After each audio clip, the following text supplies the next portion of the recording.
I totally forgot until you described it just now, sticking my ham hock of a leg deep into the hole at the end of this climb. Your whole leg fits. You get there and you like go fully horizontal and you can shove your leg in all the way to your femur and all your weight is on your bone. The rope is free! What? The rope is free! Ah, shit! Liam's fallen into a crevasse, and I immediately thought he was dead, or at least seriously hurt. And my guts had been ripped out of my body and were being contained by my flight suit. I know a mountain lion is on top of me.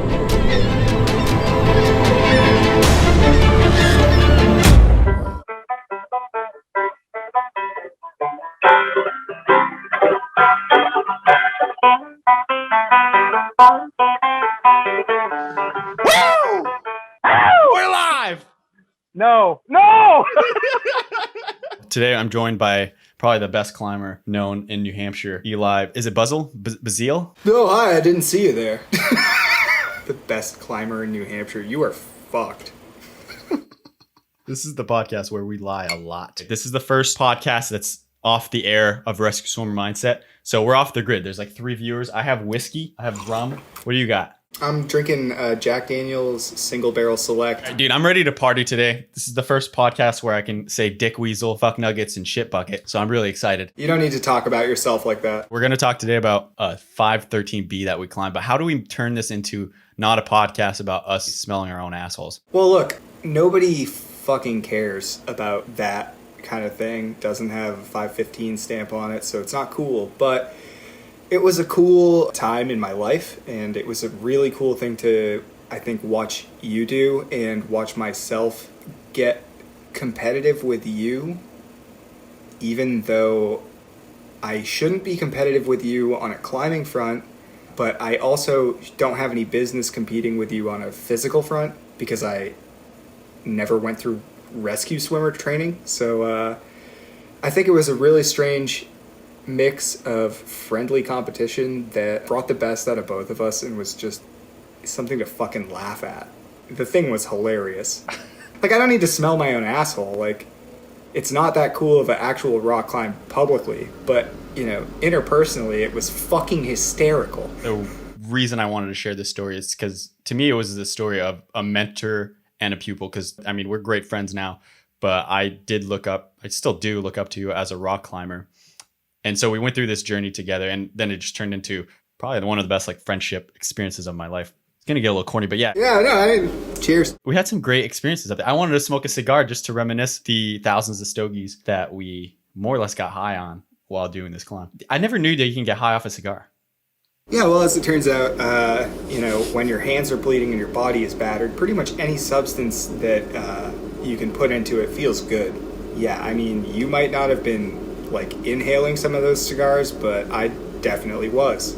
So it's no surprise to me. Yeah, we were hiking with these things, inhaling them fully into our lungs when a cigar is mostly for taste. At most, you're supposed to get maybe a little mouth cancer. Well, that's what the cigar aficionados say, but the other reason I want to share the story is I think it proves that sometimes you can set your goals a little higher than your expectations originally perceived. Because let's be real, when you started this thing or brought me up to this climb or at least even mentioned it to me, I was like, okay, this is a waste of time, but at least I get to hang out with a good friend who I haven't seen in a long time. But it's a complete waste of time for me because it's well above my pay grade. Well, yeah, but 6 weeks later, I mean, you did the third ascent of the thing, so I don't really think that, you know, you have to believe in those initial thoughts, right? I mean, like, I don't climb that hard, but like sometimes I rope up for a pitch of 13 plus, and it's just because, like, why not? It's a beautiful line. Like, we'll see what happens, and you know, I can always come back to it. And that's not like I think I can do it. It's like why would I deprive myself the opportunity to see really how hard that thing is? Yeah. And I think that people get really sucked into the idea that like a grade is a limitation, you know, describing their limit. It's saying like what you can do, like what's your max. And the reality is, like, I think you can get on anything and just fucking see how it goes. I mean, what's the worst that could happen? You lower off in shame? I mean, that's really not that shameful. You tried it. Yeah, I've certainly seen that a lot in climbers, and some individuals choose to set themselves short. And I think that's what this story is it's really cool. We're going to title this 5'10 climber climbs 513. And that's not, again, to smell my own farts per se. It's to explain that was pretty much what my expectations were. I was a 5'10 climber. That's what I could do. Yeah, I was going to bring that up is like, you know, when we talk about like this thing that we did, right? Like you literally climbed 5'10. Like you'd climb some 11s, right? But, you know, realistically, you just took the opportunity to not believe in yourself, right? And so maybe walking out there, you're like, this is a fucking waste of time. But, you know, by the time we were walking out, you were telling me you wanted to come back next weekend. After the first time up there, I already wanted to come back. Did I say that? Yeah. Oh, Really? my God. Yeah, you said that, man. And that just should show the power of, like, what something that is truly inspiring can do to somebody. I mean, you literally climbed some 5'10s, and you, like, never came close to doing any 12s on gear prior to this. Never even thought about it. Right? But at the end of 6 weeks, you climbed this thing 6 weeks, which is not that much time in your lifespan prior. You believed it was a waste of your time and completely impossible. Right? And I think that's a testament to, one, how competitive you are personally, because you're a psychopath. But number two is like what a person can do if they are inspired by something. And I think that for me and you, like, this was just the thing at the time, and we both just locked into it. So let's backtrack this. We'll get into the climb in a sec. But again, to me, this is a story of a friendship. I agree. Let's start from the beginning. And the fact that when I first met you, I fucking didn't even like you a little bit.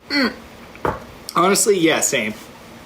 It's not even a question. I feel like I was polite, just like a good Canadian always is. I was a great belayer. Do you still belay on an ATC with one headphone in?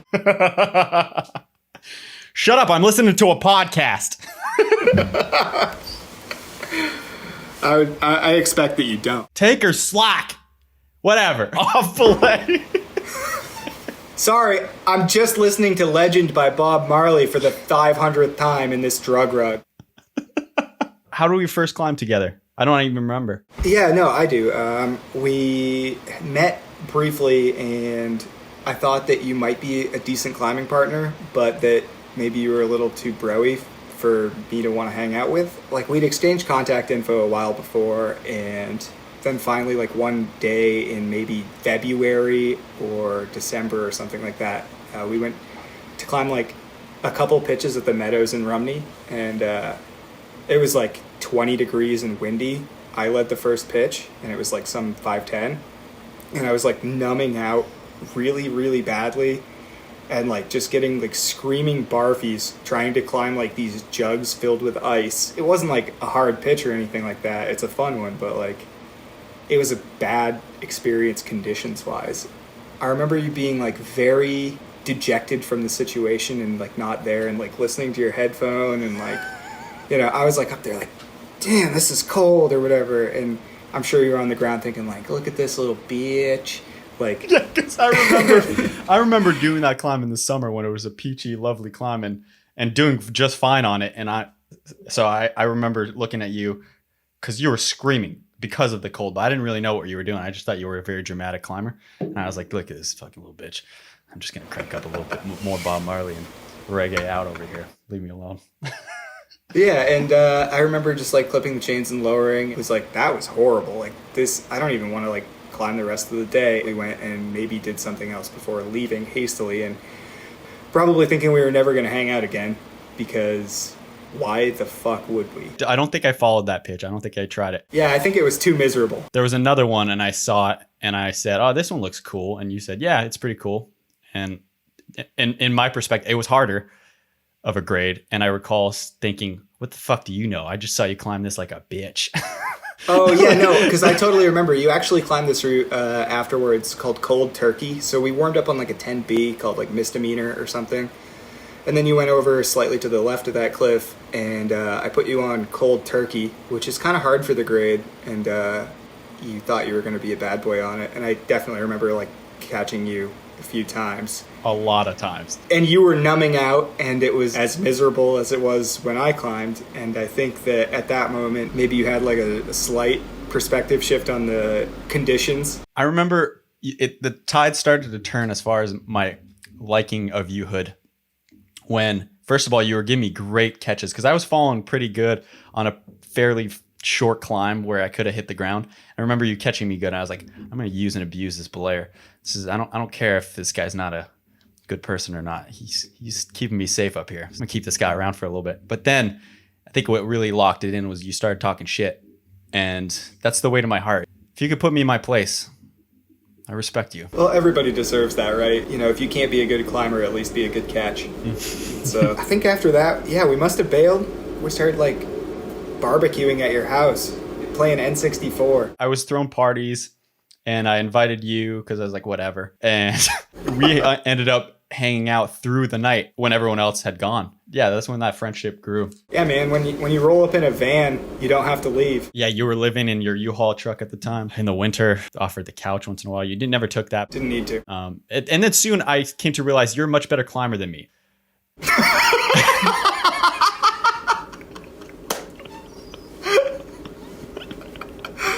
I think I've just been doing it a lot longer. I don't think that anybody's better. Right.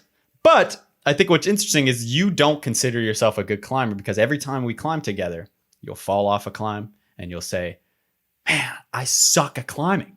That's your catchphrase. It's, I suck at climbing. Yeah, sometimes. That's kind of an interesting thing because to some people, I'm a good climber. Sure. To others, I'm not even anything to even mention. It is relative. To me, you're a great climber. Adam Ondra and Alex Megos, who are some of the best climbers in the world, I think even they don't think they're that good of climbers sometimes. You always see them cursing themselves out and hating themselves. What's with climbing, and can you ever be happy? No, I think you can. I just think there's times to acknowledge that you could be better for yourself and that you could do better by yourself. And that when you say I suck, it's like I suck for me. It's not I suck in relation to the person I'm climbing with or the person that is sponsored by Petzl that lives down the street. You know, you say I suck because you want to do something that is challenging for you, and you're not always making decisions that are doing yourself justice and helping you achieve your full potential. And I think I've honestly backed off of the I suck thing lately because it's been more like some things are difficult enough, and I feel like I'm unwilling to sacrifice lifestyle choices and general happiness outside of climbing for the sake of climbing more and harder. When you roll up to Waimea and it's, the fall, and there's 25 people there all lined up to climb the same 513, all those people think they're king shit, and it's literally 25 carbon clones of people that think they're king shit, and you don't need to be the baddest boy. You just should be the baddest boy you can be. And when you say I suck, it's like I only suck in relation to me on my best day. Do you think every climber has a secret desire to be a professional? Maybe not a professional, but like, dude, you want to send something really badass, right? Like what's something you're proud of, right? Dude, like you find something that just looks super cool and then you do it, right? And whether that's like you just started climbing and then you climb like They Died Laughing on Cathedral Ledge and it's like a super splitter, like badass looking crack up a wall, or whether it's like you climb for 10 years and find this like gnarly overhanging finger crack in the backcountry and get super obsessed with it. It's like, it doesn't matter. It's like whatever's badass to you in that moment that like really takes you being your absolute best to get it done.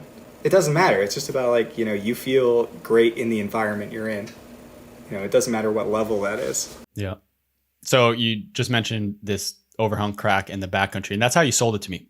I think you sold it to me as a roof crack. 357 is the name of the climb, a 13B allegedly. Who's the first ascent? This guy Connor Cliff. I don't know a lot about him, but he's put up some hard-out stuff that hasn't been repeated, and a lot of it's like kind of obscure. I know that a lot of people tried to do routes that he did and said they were kind of sandbagged. At least for 357, I think it was not sandbagged. But yeah, I think he heard about it as like an aid line, and he just knew that it was out there and found it because when you're inspired to do that kind of thing. Why would you deny yourself that? So you described this climb to me when you're first pitching to me as this. It's this. I think you said a roof crack climb. I'd never seen it, so. So it's at Greenscliff, which is an hour away from where we were living near. It was Plymouth, New Hampshire, with an hour hike in. And you sold it to me as a roof crack. And I remember we're bushwhacking it. I feel like, what's that movie? What's that cartoon movie? I love it. El Dorado, right? With the road to El Dorado. The road to El Dorado. I just felt we were conquistadors with our little, what I don't know, like our sword, just hacking it through the woods for this mystical it's a machete, roof crack. Yeah, I mean, well, when we went back out there was no trail. Yeah.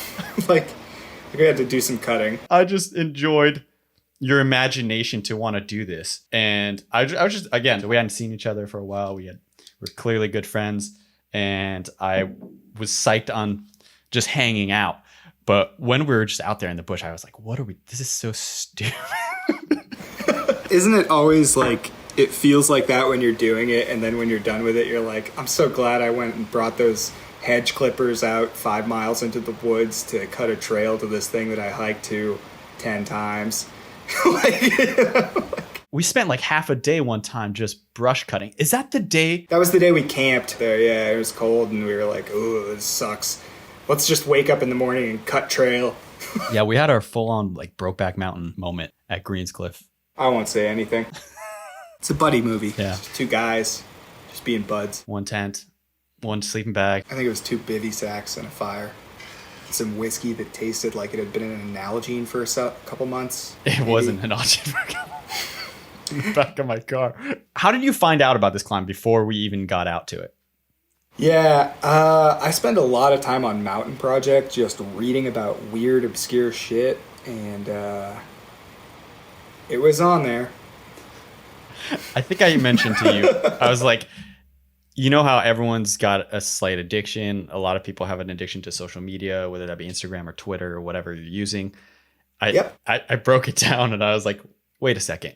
You say you're maybe above this, but your Instagram is Mountain Project. That's your Instagram. Yeah, and totally. I've seen you. You're posting on there. You're looking at stuff. You're commenting. You're like, this guy's full of shit.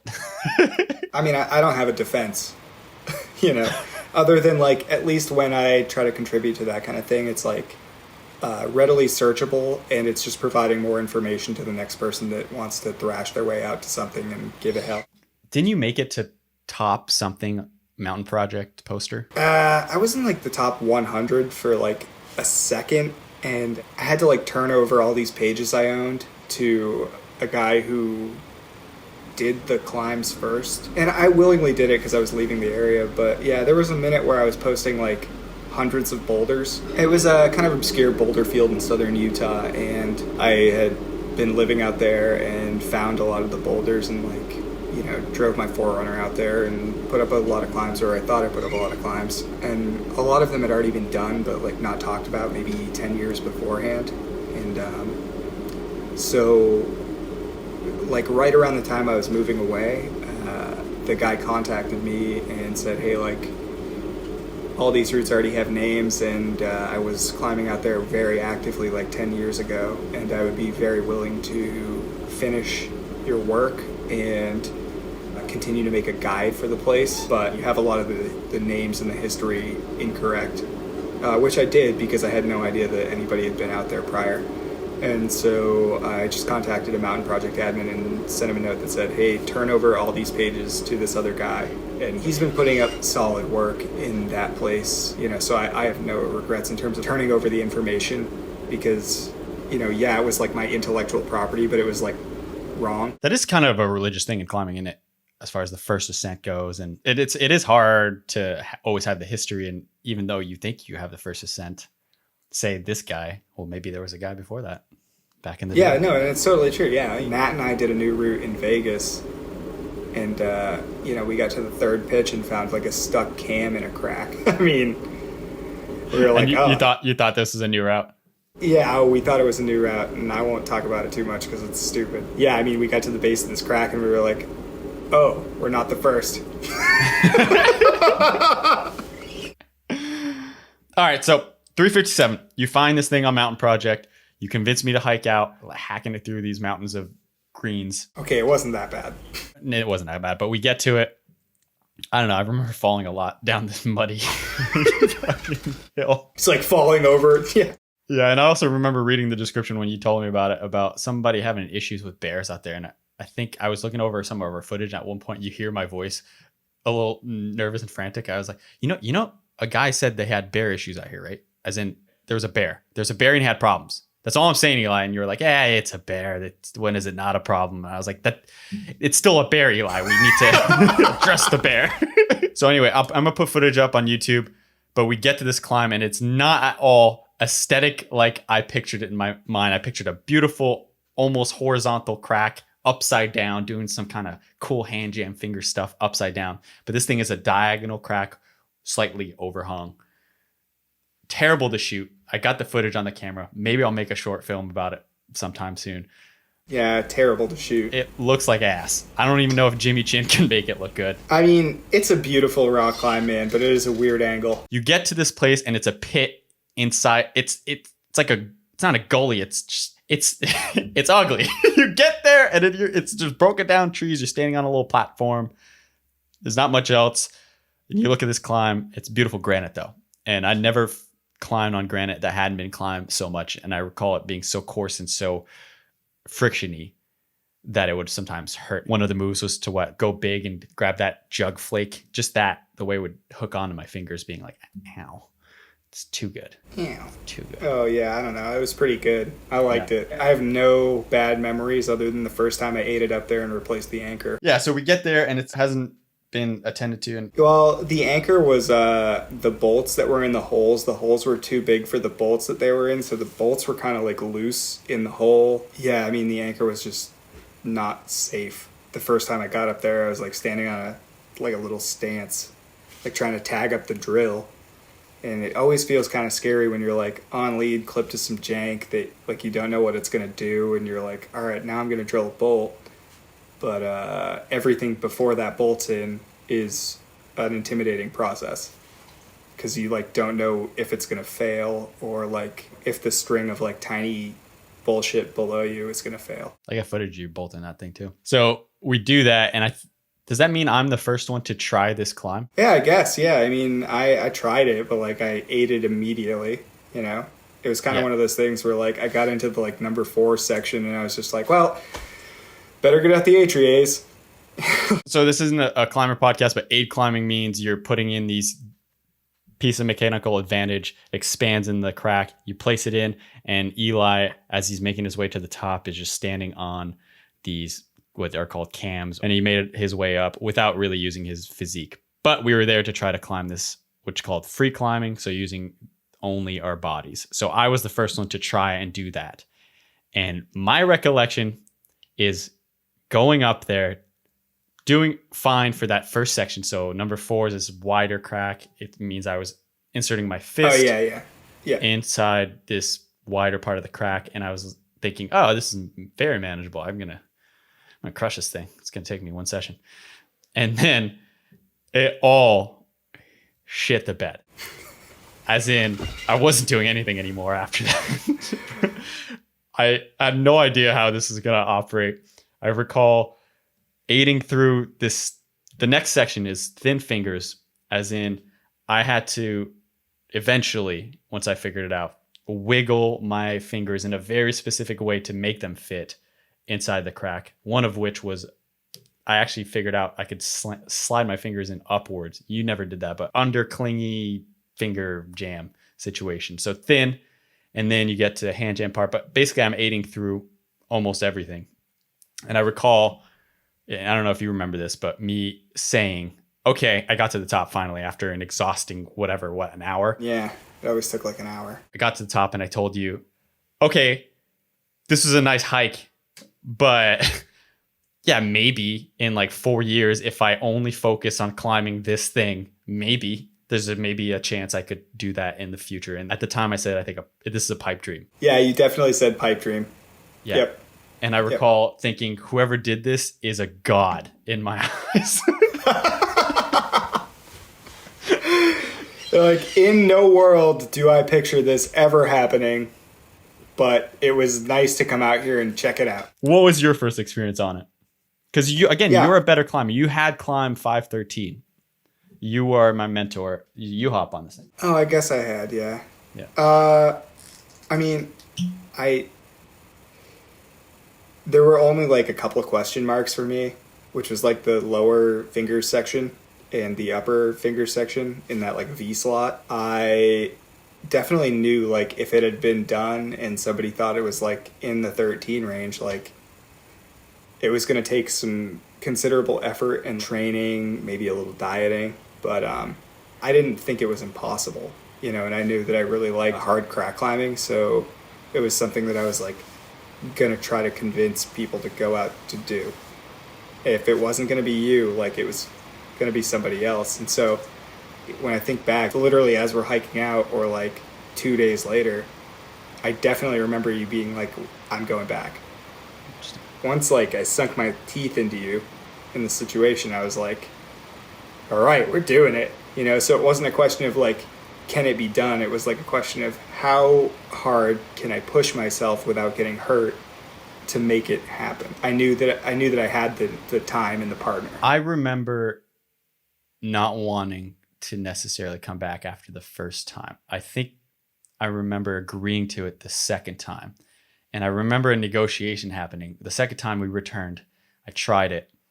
And I think I told you, I will spend the time here with you, wasting my time, if you can promise me that if by some miracle we send it or you send it, then at least spend 2 more sessions driving the hour out, hiking the hour in, spend 2 more times coming out and belaying me. Because otherwise, this is a total waste of my time. No, I do remember that because it was like a negotiation. You're like, I will do this with you, but how much extra time are you going to give me if I give you my front time?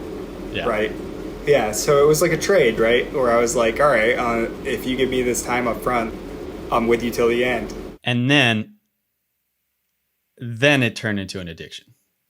There was a switch at one point where I saw it as, I think it took at least the 3rd session for me, my mind to get to the next level of, okay, I think I can understand how these different, very hard sections of the climb can be accomplished. Still don't comprehend how physically I can connect these very hard, difficult things for me. That's when I started getting motivated to train. Yeah, I don't remember the timeline in terms of like week by week, but I do know that by the 3rd time we went out there, like you had done it with one hang very, very spontaneously. Like I was shocked, but like you'd done it with like one stop in the middle. Before I had done that, that was the moment it got competitive. I didn't think that it was competitive before that, but then you like did better than me that one time, and that's all it took. Then I was like serious about it. Prior to that point, I was like, maybe I'll come back in the spring, you know, maybe I'll like, you know, do it next fall or like try it over the years. But like the second you had like a really good performance on the thing, I was like, Vince isn't doing this before me, like, no matter what. And that's where the dynamics changed, because I was already training for it. And we'll talk about how I was doing that. I know, you secretly trained. You're secretly training the last move in the gym, just like lifting weights like this. The last part of this climb, which was the part I struggled with more than Eli, was reaching. You had to pull really hard with your shoulder and reach pretty far with an extended right arm to get to the hold. Eli had never fallen on it, but I would fall on it every time. So I dedicated myself, aside from just training these different movements, because I did everything that this climb required. This climb required sometimes a foot on the face in a specific way, slightly stretchy. So I was doing these squats on my tiptoes. That was one of the things. But as far as the move, the extended move, my technique was, load up the pulley machine full capacity and just crank it and continuously do that stretch move mostly with just the right arm. I did a little bit with the other to balance it out. And I was just repeating this. Yeah, but you knew what you needed to do. I mean, yeah, it makes sense. And I just think the fact that, like, before we'd ever talked about it being a thing that we could both do, you were, like, going to the gym and making the muscles specifically that you knew weren't there. You were, like, getting them there before we'd ever talked about it. Like, I swear, by the time you agreed to go back, you had already become competitive. And I didn't even know it was a competition or a game. But the tables really turned when, yeah, you're right. I did it that one time. So I only fell on the climb once, and then I got to the top, which is called one hang. That's when it turned to, holy shit, this is no longer about if this can be done. It's about who can do this first. Fuck Eli. Yeah, and I was like, there's no fucking way Vince is going to beat me to this dumb thing. And you know the tables are turning in both our heads because we have a good group of friends and we're like, oh, could you imagine if I get this first? Could you imagine? Can you imagine all the shit talking? There's so much ammo. I could get so much ammo if I get this first. And Eli's like, oh, fuck that. Yeah, I mean, after you one hung it, like, something changed in me, and I was like doing ab workouts 4 days a week. I wasn't eating anything that I thought was remotely unhealthy. I was like skipping meals and replacing other meals with salads. I was like trying to cut and get super fit. I was like running 5 days a week. It made it real, you know. It made it like something that I cared about more because it wasn't just for me, you know. So as much as I try to just climb just for me, that one I part of it was like, fuck you. Like, oh, you're a rescue swimmer? I'll show you how competitive I can be. And it was the first time in my life where, you know, everyone, you've told me this and other climber partners have told me this. Vince, you're way too much for climbing. You're like 185. And every time I'm like, fuck you. I don't care. I don't care about climbing enough. I'd like to try to be bigger. It's whatever. Like, I don't care. But it was the first time. Yeah, you were trying to get big before that. Yeah. It was the first time where I was hanging out with different friends and they're like, you want some cookies? I was like, I don't want those cookies. I don't want anything. No way. And I think I inadvertently went keto for the rest of that time. My body is a temple. No carbs will enter it. Yeah, man. I mean, I like didn't drink any beer or wine after that. Like I literally just like twice a week maybe would have like a whiskey because like it was the mental respite I needed to continue to skip meals and run. But, you know, something that, you know, we talk about in this whole like, yeah, it's competitive, but it's like a friendly competition, but it's a buddy adventure is like, you know, at the end of the week, right? Like we do it on Saturday or Sunday or whatever, but that's like, that was signifying like the end of another period where we didn't send and we had 7 more days to prepare. As soon as we both didn't send, it was like stogies, whiskey. Like we were both just broken. Like, it's like, I don't care. It's day 7. I will be poisoning my body. I need this respite. I will not be able to do the hike out without the aid of chemicals. Like, and it was such an interesting climb because I could only do it physically twice. That's what my body was only capable of. I recall that we were both doing it twice a day, and but in total there were 5 burns taken on it, and it was like rock paper scissoring for whoever had to do the 3rd burn, which was wholly unproductive and like miserable and would make you bleed, and you'd have scabs for 2 weeks. It was like if you had to do the 3rd burn on it of the day to clean the gear and shit, that was actually a punishment. You know, like you weren't gonna gain anything from that. Yeah, really did I come out of there? I learned something. This hold is better in this position than the other. It was just, ow, my finger is bleeding. Now it was cut. Now it's through. It's through the flesh. I'm hurt. Now I got to deal with this all week. All week, I remember going to the pharmacy because do you remember you tried to send me up this one last time? I bled so bad at one point. You said you can do it. You got one more attempt in you. So you were super medical, like procedure on me, throw some tape on, super glued it top and bottom. You're like, that's not coming off. And sure enough, it did not. But it got to the point where I remember the fingers bandaged up and I was doing pretty all right, in a lot of pain, get to the top part. And that's the thing with this climb. It's a crack climb. So the finger would no longer stick in the crack. Yeah, it wouldn't fit. Because of just the 0.5 millimeter you added of tape. Yep. And you were up there just like biting the tape off and bleeding all over it, just being like, I fucking hate this. Yeah, I mean, yeah. I did my best, you know.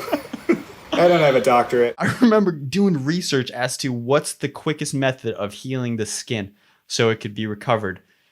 Because it was that's the thing. This thing started in fall and we only had a very short amount of time before the winter was going to hit and it was going to get wet. So the opportunity was going to close out. And too cold. It's kind of north facing too. So it's, you only have so much time. That was really funny. It was definitely like every weekend we would watch the leaves fall off the trees more and know that was the countdown until the road was going to close, the conditions were going to close, it was going to snow, it was going to be 30 degrees and windy. There was more pressure environmentally than I think I wanted to admit because I was so focused on you not doing it before me. I remember being at the top of the climb, looking out to the... Let me know if your connection gets bad. No, you should be good. Okay. Sorry, Vince. Dude, I like this. I'm going to finish this. It's so good. Yeah, you're definitely going to finish that. I'm actually going to double down here. Get a little whiskey and maybe go pee and get a little more water. Get it. But also, fuck you. If he's editing this, which I'm assuming you are. Yeah, he's definitely editing. I walked out and Eli said, I was doing abs every day of the week and it took everything in me to not say, no you weren't. Tina, you want to sub in? Oh my god. What did Vince say? He asked you if you wanted to sub in. For what? Come on the podcast. I'm already drunk. Oh my god. Go sit down in front of the thing. Talk Oh to my me. god, I feel like I need to change though. No, you're good. You're gonna Talk to me. You look great. Can you go sit in front of the fucking thing? Okay. Come into my lair. Oh my god. I read an article today that said some pastor was like, women need to lose weight and stop looking so butch for their husbands. And I'm like, I feel like that right now. Can you talk about me and Eli's journey to 357 and how annoying it was for you? Well, I guess I feel like I lost a lot of romance. Oh, in those days? Not a lot, but Oh my god. no more drinking and having fun, no more eating yummy dinners, only salads and brown liquor. I thought maybe you didn't feel enough romance because I took it away and he fell in love with me. Yeah, he did fall in love with you, Vince. You were his world. He gave you all the support you needed. Meanwhile, I wake up at 8 a.m. to you guys laughing because there's kombucha on the ceiling, and then you just walk out the door for me to clean up. So this climb would occur. We would show up at your house. Poor Tina. It's 7 a.m. typically. We show up to your house. We're sorry. And I usually show up with, since I think for some reason I'm vlogging this climb and I think I'm going to make a short film out of it. So I show up with a camera in your face and I say, good morning, Tina. Good morning, Eli. I forgot about that. I was so tired. Like most of those days, I had worked like 12-hour waitressing days the day before. I just get home like so achy and tired and so sick of working customer service. And like first thing in the morning is you and Eli just like so hyped, so much energy, and just a fucking camera in my face. Yeah, I got footage of you being pretty pissed off about it. But yeah, that was definitely my favorite time is I'm just sitting there on my phone being innocent. I think it was actually a pretty low energy day. And Eli's messing around. You guys got 17 mason jars full of kombucha on the counter. He's just back to me. I'm on my phone, just totally innocent. Out of nowhere, my eyes are burning. Something's hit my cheek and I feel wet everywhere. I swipe my eyes off. I look around. The wall looks like there was some kind of shotgun explosion. There goes our security deposit because we need to repaint. The ceiling is caked and Eli is standing at the counter still over this bomb of a mason jar. Hands up, frozen, just goes, what the fuck? Oh my god. I start screaming,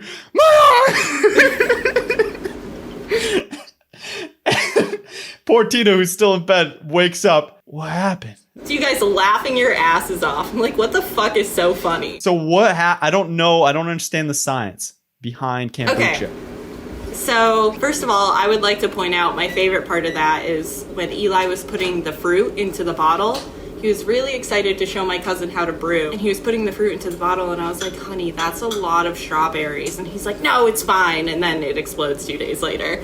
But the science of kombucha, loosely, right, is you have your SCOBY symbiotic culture of bacteria and yeast. I forgot the C. So you just make a sweet tea and you ferment the sweet tea. The yeast will eat the sugar and it like kind of starts to turn it into vinegar. I let it sit for like 10 to 15 days and then you do your second ferment, which you add the fruit to and it flavors it, and the yeast is eating the sugar, which is creating carbonation. So that's how you get the carbonation. So he put a shit ton of strawberries in it and the yeast is eating it, creating a lot of carbonation. Like, people have had bottles explode because they don't like burp them every day. And so this yeast was just like so happy there was so much sugar and they were eating it, and he created a little bomb. So ticking time bomb, 7 a.m. everywhere. Just everywhere. And I remember, I think this was near the end. Maybe Eli had finished this climb. Still needed to. So I was anxious to get the hell going. Eli had no incentive whatsoever. I'm like, just go put your shoes on, get your backpack ready. I'll clean up. So Tina, yeah, you're kind of waking up. I'm up there like wiping it. You're like, it's fine. I'll take care of it. On the ceilings. Like, it was red. It just stained everything. But I think you might have sent that day because I feel like I remember Eli saying the season was ending. Vince was losing his chances to try and send this. And so you guys were in a rush to get out and make sure you got your burns in. Because I remember it being like very important and justifiable that you guys left. But yeah, it was kind of like we felt bad because we left you with a kombucha hurricane. I think I remember him coming home and I was like, I love you. And like, I know you needed to do this, but don't ever leave me to fucking clean up your mess first thing in the morning. Ever again. Yeah. And that's where I got the explanation. Like, it was the end of the season. We were running out of time. Was it gross to kiss Eli with cigar breath after every one of his journey out there? Yes. So nasty. It doesn't remind you of like your uncle? My mom. My mom has, every time that man gets a tobacco product that actually burns and gives me a kiss, I'm like, oh, Lori, no, I don't need this. I'm drunk. Oh my God. Yeah, I haven't heard what you guys have been saying. We'll talk about you.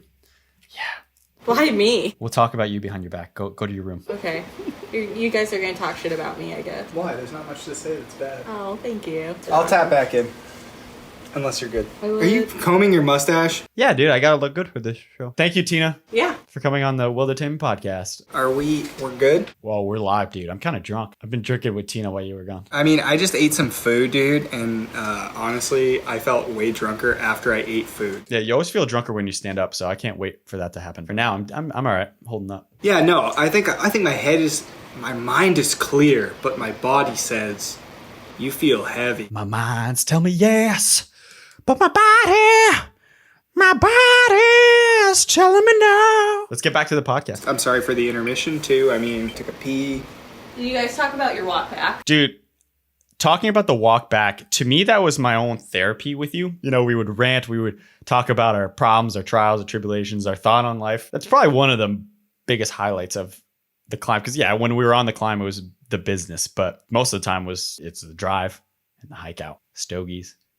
Scotch. Yeah, I mean, and we weren't talking too much on the way in either. It was like the hike in was like do like a lot of finger flicking and like try to warm up while you're walking almost, because there's no way to warm up out there. I think that something that was really important for me is like there were moments that got really dark because I was like not like I really wanted to do it and I wasn't sure that I could.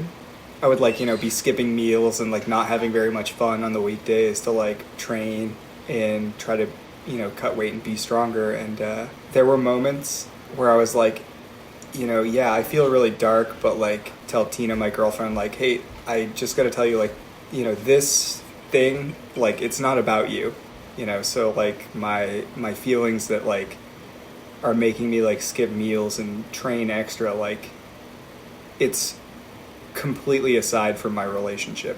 You don't have to be concerned or worry about anything. It's just like a temporary thing that has to do with this dumb rock climb, And she was like very understanding, she like let me pursue my passion without like questioning the like extra running and meal skipping and like not having too much fun for the sake of like getting something done. If you look at my comment or my tick, if you will, on Mountain Project for this climb 357, it says something to the affair of this climb was an emotional roller coaster. Mm-hmm. And again, this podcast is not necessarily about us sniffing our own farts. It's mostly about the fact that I was able to do something which, with your guidance and mentorship, was originally my perspective, totally above my pay grade, my thoughts of being capable of even doing. So, and I remember the emotions went as, okay, I'm fine with wasting my time because I'm spending time with a friend. Then it went to, okay, well, it's kind of cool figuring out some of the pieces of this puzzle. I'm not ever going to be able to do it, but it's still kind of cool to develop myself and learn. Then it got to the point of, oh crap, I think I can actually do some of the hardest parts of this climb. I'm never going to be able to link it, whatever, but it's cool. I'm learning. Then it got to the one hang, me getting from the top to the bottom in one fall, and then going, oh shit, this is possible. But the roller coaster just keeps going up and down, right? It went from that phase to, oh, I didn't one hang for quite a long time. It went worse. You never one hung it again, dude. Yeah, exactly. It was like 3 weeks later, you're like not one hanging it. Like exactly. And so it's definitely that roller coaster of, okay, this is never possible. We're down at the roller coaster. No, maybe I could do the Crocs, but I'm never going to be able to do all of it together. Oh, wait, I'm actually going to get this next try. No, I'm not. Fuck you. You suck at climbing. Go screw yourself for the next couple of weeks. And then slowly, somehow it comes to fruition. And yeah, you taught me that. You taught me I guess in a sense, the resume of this podcast is projecting, and people that don't often project because they don't think it's within their realm because they're not doing that. It's a different way of climbing that I hadn't learned yet that you taught me. And I think it was really cool to go through that emotional journey. Yeah. I mean, it is crazy to see somebody who climbs like 5'10" dig in and like accept some failures and take those defeats as tiny victories. It was like that for me too. It was just I had more experience in the process, so I kind of knew how it was going to feel. But trying to convey those methods of adapting to the way you feel and like taking your defeats as actual like progress and victories. I'm not a wonderful teacher, but I think that if you get involved with the right thing at the right time with the right people around you, the limit of possibility, just the bar goes so much higher than you ever thought it could, because prior to that, like, you just don't know. That's why I always try to climb with people that are a lot better than me, because like a lot of the time those people just know. They know like how fucking far the rabbit hole goes. They know what you feel like day to day, and maybe, you know, today you one hang it and tomorrow you can't even do the Crocs again. Like, but that if you stick to it, like, you can surprise yourself. And every time you surprise yourself, you know how much harder you can try the next time. And maybe that's the next surprise that takes you from fucking 5'10" to 5'13" in one season. What made you choose me and not assess that I was just a wasted time in this endeavor? Because again, I didn't have that experience. That's a dumb line of questioning, if only because you're discounting the friendship aspect of it, right? Like, when I go out and rock climb, like, I don't want to climb with the person that is the best and takes himself the most seriously. Like, I want to go out with somebody I get along with outside of climbing, that we have like some common ground and can have fun together and laugh at the same shit. The rock climbing doesn't have to be good. It's just about, is the friendship connection and like the people you're with, you know, is that good? And when I think about hanging out with you and shit, dude, it's like, it's never bad. Aside from that first fucking time we went climbing. But even that turned around by the end. Yeah, I mean, and all that Mario Kart after really didn't hurt. Mario Kart 64. Nobody listening to this knows what the fuck we're talking about. No, they do. They do. I hope they do, but if they don't, it's okay. Pour one out for the Mario Kart. All these TikTokers listening in. Oh, God. I can't get into it, man. I don't even know what TikTok is. I'm big on Two Bears, One Cave. That's my new big podcast right now. And instead of saying moron, he replaces it with TikTok. So he goes like, this fucking TikTok over here parked in an intersection. Damn. I think the recipe for a good climbing friendship, well, I mean, our friendship is beyond climbing. Isn't it? For a good partnership is a trust of safety. So that person cares about you and of your own physical hazards. They're going to they're going to go through everything they can to help you prevent injury.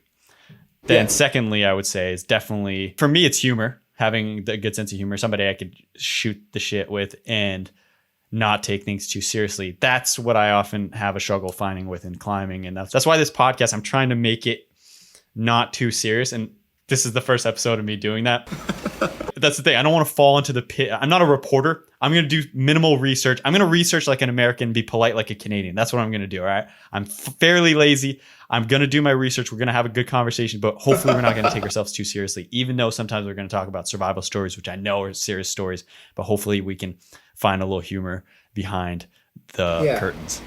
Sometimes there's stuff to laugh at afterwards, provided everybody comes back and it's all good. Yeah. I mean, if you can't laugh at your pain, man, that pain's going to hurt a lot worse. Let's get into the final part of this, which is, so you're the better climber. We're not denying that.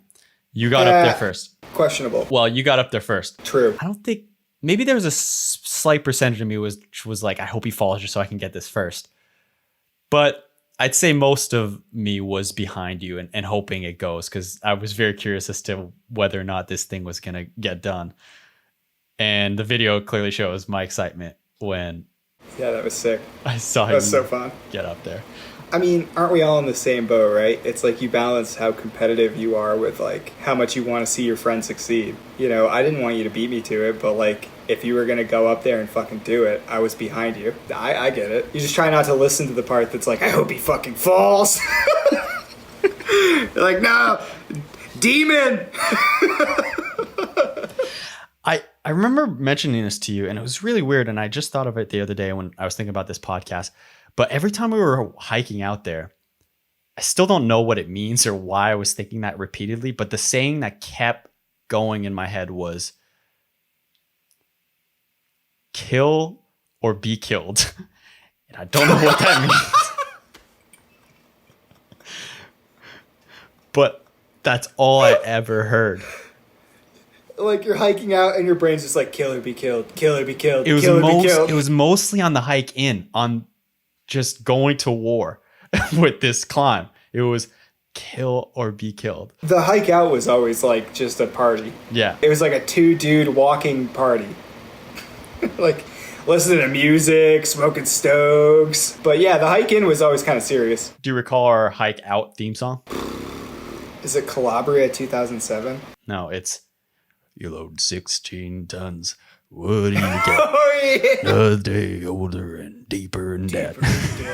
Just walking with our pathetic. I felt like this climb made me feel like a coal miner, dude. Yeah. That was like you're never gonna be done. You're just shoveling coal.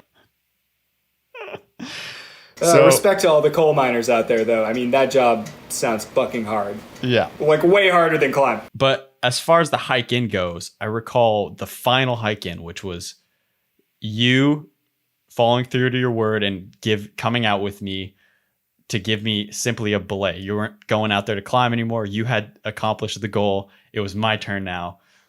It was probably the last opportunity of the season for me to get up there. It was cold, and the day before I exploded one of my pulleys in my finger, I could barely even hold a gree-gree. That's right, yeah. So it was game over. I recall telling you whether or not you're coming out there, and I'd never wanted to do it without you because that was never the journey. But I was like, I'm dedicated to this thing now. I'll recruit somebody in the dead of winter if there's a lull of sun just to make this thing happen. So I remember hiking up there and you're casual, but at one point I tell you, shut up. Shut up now. I put my headphones in and it was just, I don't know what I listened to, but it was game on. Total nervousness because I knew it was my last opportunity, but I was going to war headphones are going in. And if you remember, so if we break down this climb starts with a slight solo, which at first was a little nerve-wracking, into it's like some 5, 9, or 10, just like face climbing into a stance where you can get some gear. Yeah, and then it goes into a section of like really steep, wide fours, which are like, for me, it was like teacups. Like, so you're fist jamming, but for me, I had to have my thumb on the outside of the fist jam to like make it wide enough to fit. And then it breaks down into like probably a V5-ish finger crack boulder problem. It's like really tricky, and you play some small gear, and like there's a big jump move at the end, and you get into like a hand crack, and you can like, it's steep, it's like really steep, but I remember we both were shaking out there for like 10 minutes at a time, like just switching between hand jams, like trying to like lose the pump of the first thing. And it's like, it's crazy because you're in like a steep overhanging crack, and like, you know, your feet, like they're doing something to hold you to the wall, but like, you know, you're resting, but you're like trying to rest. Like, it's very active. And then it's like another section of like 511-ish crack climbing that's like tricky and sequential into like another crux that's like as hard or harder than the first one, before you can like shove your leg into a giant hole and just like hope that your femur doesn't snap while you relax the rest of your body. And then there's like another hard, like heartbreaker section at the end that is like a very different character than the rest of the climb, because it becomes so delicate and like just tedious. Yeah. And I mean, by the time you're like at the end, you've like, you know, bruised your leg up to the quad, and like you're destroyed because you tried to rest in like really steep jams for 20 minutes, and you just climbed like multiple, you know, hard boulder problems. Yeah, I mean, it's definitely physical. I totally forgot until you described it just now, sticking my ham hock of a leg deep into the hole at the your end whole of this leg climb. fits.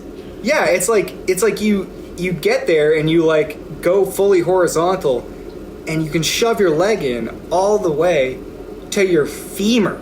It's way past your knee that's in the hole, and all your weight is on your bone, like sideways. But it's the only way you can like do the last part. Yeah, because you need that rest. You need the rest because you just went through one of the second very hard parts, is cruxes, if you will. Yeah, I mean, it takes like 30 minutes to do like one burn, like if you don't fall. Like, I'll put a video up. Yeah, so I'm hiking out. Last time I got my music in, I told Eli I shut the hell up. And that's the thing. For you, again, you had climbed 13. You're a good climber. For me, it came down to everything needed to be perfect for Princess Vince to get up there. well, me too. Yeah, but I recall you being there and my setup process taking at least maybe a half hour. We're talking, I needed tape on my ankle because at one point in the off-withing part in different sections, my ankle would start to bleed. So I figured out if I tape it right, it's going to be good. And you had some scabs. You had some scabs that you were taping over. I had scabs. I had the bloody finger, which was in the process of healing, which we figured out the first hard part where, again, I talked about you really need to micro tight, like by the millimeter, fit your fingers in for it to operate and work. But it was sharp, so I bled. So we still taped it up. But my tactic when I was on the wall, once I passed these hand jam, getting to that second difficult part was to rip the tape off. With your teeth. You did like this. Ah!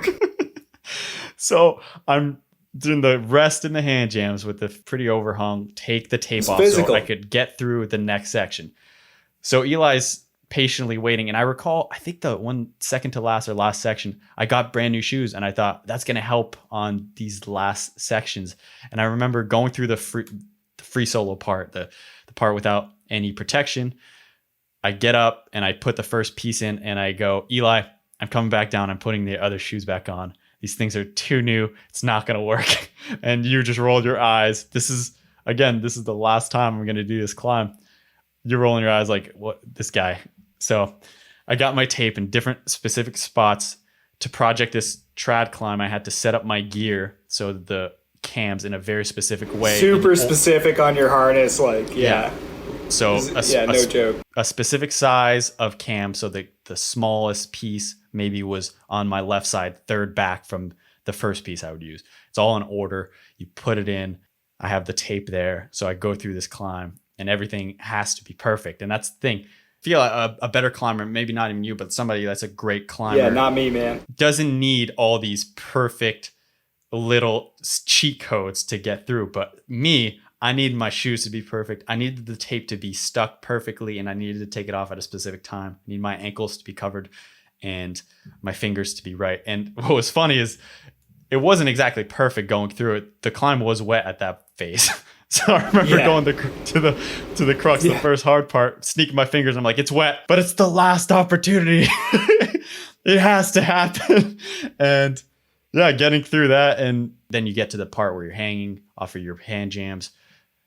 That was hard enough. It was dry there. Getting through the second crux where I'm again sneaking the fingers in. The tape was off, so my fingers could just barely manage to squeeze in this seam. But then I get to at this point, you're out of breath. You're really worked. I remember getting to that traverse to get the foot in, and it's a puddle. And I didn't tell you this until much later, but it was a puddle. And I remember my heart just skipping a beat like, oh no, oh no. No, it's too wet. Managed to stick my leg in there, resting in the puddle. And yeah, and then it came down to the last section, which was funny because, again, that's the one I trained for, but the one that you never fell on nor really struggled that much on. But you knew... It's hard, whatever. I mean, there's no question it's difficult. You knew that old Vinny's percentage of chance of getting that was pretty much 50%. That was my tally. It was pretty much 50% of times I would get it. That was it. Like, it was like the lost opportunity. I reach. I don't think I actually reached far enough, but just with sheer... oh my God, I need to get this now. I pulled a little harder. I tried like a second time to reach that final hold and managed to go through. And then a sheer holy shit. Yeah, dude. And that's how, like, being that committed, right? It's like, that's what took you from here to here, right? It's like, you know, you're going through these difficult sections and like it builds in your mind more, even like that day while you're en route where you're like, oh my God, I did the first section again.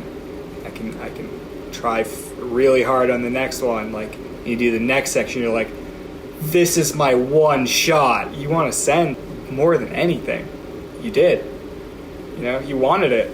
What was funny too is it didn't go perfectly. If you watched the video and I mentioned it to you, I fell on my last attempt. I actually fell. The first crux, I snuck my fingers in just fine. But then you do that dynamic move to a jug. And at that point, I think you do some kind of transition. I remember if you look, my feet fall. It's not clean. And I managed to just hold on to it like, oh no. Yeah, your feet came off. I do remember because I was like, he's gone. Yeah, like this is over. It's over. And it was one of those, no. And I think, again, the whole purpose of the story is not to smell our own farts, but what was really interesting, again, at 10 climber, that's what my comfort zone was, doing this. And at the end, I remember coming down thinking that probably wasn't a 513. That's just because at that point, it no longer felt like the hardest thing I've ever done.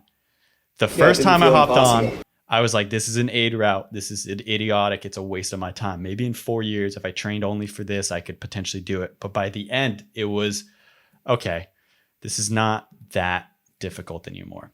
Yeah. That was thanks to you teaching me the ropes of projecting, but also, yeah, taking a 10 climber up and just going through the emotional roller coaster that was that 357 climb. I mean, if you don't know how to handle stuff, right, you're going to have to blunder through it yourself. But if you have somebody kind of showing you that this is okay, and like, you know, you're going to accept failure a million times before you just hit it right that one time where the tape's perfect and you're, you know, not worried about your shoes and you're, you know, not worried about bleeding too much, and, you know, you don't care about the wetness so bad because you've done it so many times. Like, if you have somebody telling you, like, that this is the way things go, you're more apt to believe it. By the time that you were going out there the last time, like, you know, you're saying this is my one shot, but the reality is that you believe that you have a shot. You know, and the first time you went out there, man, you didn't want to go back. So, you know, I don't think it's really about whether or not you were climbing 510. I mean, obviously, you were a rescue swimmer. You've been compared to Adonis and Hercules, and you were trying to get big and be a bulky, strong guy, and this is crack climbing, so it's not even about finger strength or anything. It's about being tough a lot of times, and if you can hold your breath for 5 minutes, you can probably climb a crack. But nobody's going to tell you that those things translate until you know, you're going out there with somebody that does know how to do it, and you want it more than them. And I think that it really wasn't about whether you climbed 510 or 512 or 513 before you went out there. It was like, in the context of climbing, you didn't know how much you could commit to something, you know, before you got there and before you'd actually committed to it. And by the time you're doing that last crux, pulling your leg out of the hole and just reaching to that pod, man, like, you didn't know what commitment was. You know, in terms of climbing, you knew what commitment was in terms of all kinds of other shit. It's just, for you, like, the translation, that's all that had to click. It wasn't like you were, you know, in 510 body. I mean, dude, sometimes I get pumped on 510. I fall on 510. Like, I'm not physically fit. I just know. I know some of the process. And it's easier to learn the process than it is to get as fit as the process makes you. Would you say it's a worthy endeavor for every climber to go down the journey of something that they deem above their skill level? So I started climbing in Pawtuckaway State Park in 2010, and I was very out of shape. I was not athletic at all, but I was kind of adventurous, and my friend said that he, you know, spent all his summer camp money from, like, teaching summer camp on rock climbing gear and invited me to go climbing. And I was pretty hooked and started bouldering there. But there were boulders that I tried 10 years ago as a V0 and V1 climber that I didn't send until last year or the year before, man. Like, so we're talking trying something on and off for 8 years as you get better and as you know more. And I don't think you should deny yourself the opportunity. Like, what are you afraid of? Losing a carabiner? What are you, like, losing a quick draw, losing a cam? Like, if it looks like something that you want to do, maybe you can't do it now, but maybe you can do it later. And saving something for the on-site, you know, that's going to feel good when you do it, but all the times that you look at it and don't climb it, it's not going to feel so good. So I think that if you're truly inspired and you truly want to do something, start trying now. Because if you do believe that you're going to get it, you have a lot better of a shot of actually getting it done than if you just think you might be able to do it someday. Which is why you should start trying Cobra Crack. That's probably a good way to end the podcast. Yeah, I'm just saying, man. Cobra Crack, for people that don't know, is the hardest, well, one of the hardest, at least, crack climbs probably in my area. It goes at 514A. So I walked by it when I first got here because it's definitely a dream. Looked at it, and to me, it looked like just a micro fraction of a flaw in a cement barricade of a wall. It, first of all, the videos make Cobra Crack look like it's a moderately short climb. When you get there, it's a tower and it's a hair splint of a situation where I don't understand how anybody puts their fingers near it. And Maybe that's the next journey. Maybe down the road, that would be another podcast. I'm just saying, you know, if you think something looks cool, there's no reason to not wedge your little fingers in there and see how it goes. Unless it's dangerous, and then maybe chill. Yeah. I truly believe that you can do whatever you want to if you really want it. You know, and in my own climbing, it's like, I know there's some stuff I don't want hard enough, but there's other things and joys in life that take precedence over that. But, and if you want to climb Cobra Crack, why aren't you climbing on it right now? I need an Eli. Well, there's more people out there, man. I'm not that unique. It's hard to find. That's hard to find. And it's not impossible. That's like somebody that's in their 30s or late 30s or 40s saying, I'm never going to find somebody, but are you really looking? But that's a big journey that you need somebody special to accomplish it with, I think. It's not something you want to recruit anybody for. Yeah, that's fair. Well, I'll be out in Squamish before you know it, man. Once this coronavirus is over and get some vaccinations in my blood. Be right out there, man. Coming to Canada. Well, I love you, buddy. I think it's the good note to end it on.